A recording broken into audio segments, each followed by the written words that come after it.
जय हिंद।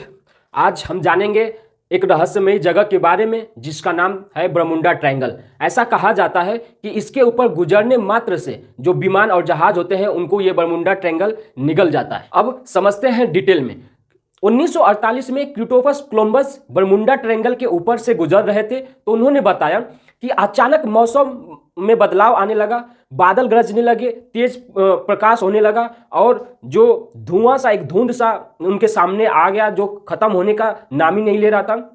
और जो उनका कंपास था वो भी काम नहीं कर रहा था। उस समय कंपास होता था जो कि नॉर्थ दिशा में ही सिर्फ मूव करता था, इससे पता चलता था कि उत्तर दिशा में जाना है या दिशाओं का अनुमान लगाया जाता था, तो वो भी काम करना बंद कर दिया था। 1942 में अगस्त के महीने में अमेरिकी लड़ाकू जहाज जब बरमुंडा ट्रायंगल के ऊपर से गुजर रही थी तो वो भी अचानक गायब हो गई। 6 महीने बाद फिर दिसंबर में फिर एक बार अमेरिकी लड़ाकू उसी बरमुंडा ट्रायंगल से गुजर रही थी, वो भी गायब हो गई। दोनों बार रेस्क्यू टीम भेजी गई, वो भी गायब हो गई।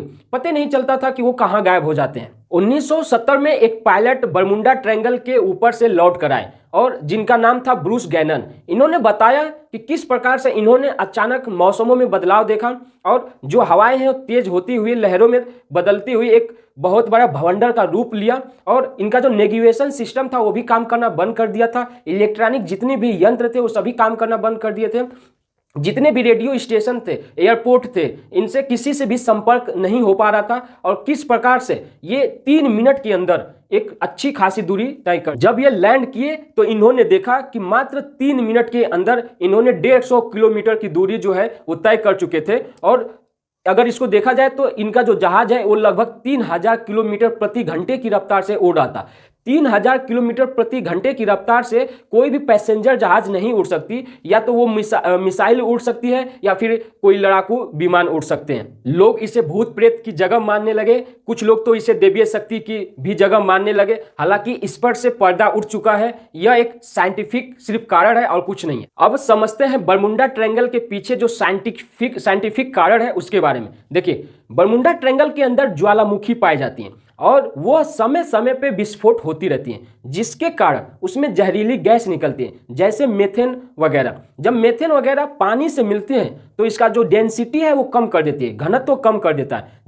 जो जहाज होते हैं, विमान होते हैं, वो डेंसिटी के आधार पर ही बनाए जाते हैं, जिसकी वजह से वो धंसने लगते हैं। जैसे मच्छर अगर पानी में तैर रहा है तो उसमें एक जो ढक्कन है वो मिट्टी का तेल डाल दीजिए तो वो मर जाता है। तो इसका कारण ये नहीं है कि वो सूंघने से मर जाता है मिट्टी के तेल को, नहीं, इसमें क्या होता है कि घनत्व तो उसका कम हो जाता है और वो डूब कर मर जाता है। तीसरा और सबसे सिंपल कारण ये है कि समुद्र के नीचे छोटे छोटे पहाड़ होते हैं जो कि सतह के ऊपर नहीं आ पाते हैं, जिसको रीच या घटक भी कहते हैं। ये ज़्यादातर से तुर्की और इटली में पाए जाते हैं। इससे क्या होता है कि जो जहाज है उसका पेंदी जो है उस पहाड़ से टकरा जाता है, जिसकी वजह से डूब जाता है। जैसे ये पहाड़ है और पानी का सतह ये, तो ये ऊपर तक नहीं आ पाते हैं, जिसकी वजह से जहाज इनको देख नहीं पाता है और इसका जो पेंदी है वो टकरा जाता है, जिसकी वजह से ये डूब जाता है। चौथा कारण ये है जो कि विमानों को भी निगल जाता है, वो ये है कि इसमें हेक्सागोनल क्लाउड करके 6 सतहों वाला बादल पाए जाते हैं।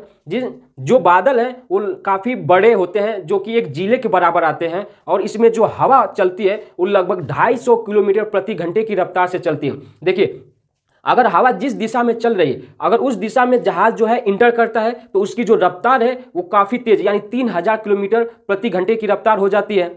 अगर जहाज वही विपरीत दिशा में उसमें इंटर किया तो उसको पूरी तरह से तोड़ मोड़ देती है। बरमुडा ट्रायंगल जैसी घटना जापान में भी हुई, जब 1980 में एक डर्बी सैरे नाम का एक जो मालवाहक जहाज था वो माल को ले जा रहा था, जो कि ये टाइटैनिक से 2 गुना बड़ा था, ये भी डूब गया। तो जापान ने इसको जो नाम दिया था वो ड्रैगन ट्रायंगल दिया था। और सेम घटना बरमुंडा ट्रायंगल की तरह भारत के अंदर उड़ीसा में भी जो अमाडा एयर स्ट्रिप है वहाँ देखी गई। वहाँ लगभग अमेरिका के 200 लड़ाकू विमान आपस में टकरा गए। उनका भी यही कहना था कि हमारा जो नेविगेशन सिस्टम था वो काम नहीं कर रहा था, रडार हमारे काम नहीं कर रहे थे, जितने भी इलेक्ट्रॉनिक सिस्टम थे वो बिल्कुल काम नहीं कर रहे थे, ना हमारा रेडियो स्टेशन से संपर्क हो पा रहा था और ना ही किसी एयरपोर्ट से। देखिए उस समय हमारे पास न रडार था न सुनार था, तो जहाज लड़ती थी या टकराव होती थी तो एक समझ में आता था। लेकिन आज के डेट में हमारे पास रडार भी है और सोनार भी है, तो आज अब ये घटना नहीं होनी चाहिए। तो आई होप आप इसे समझे होंगे। मिलते हैं नेक्स्ट क्लास में। जय हिंद।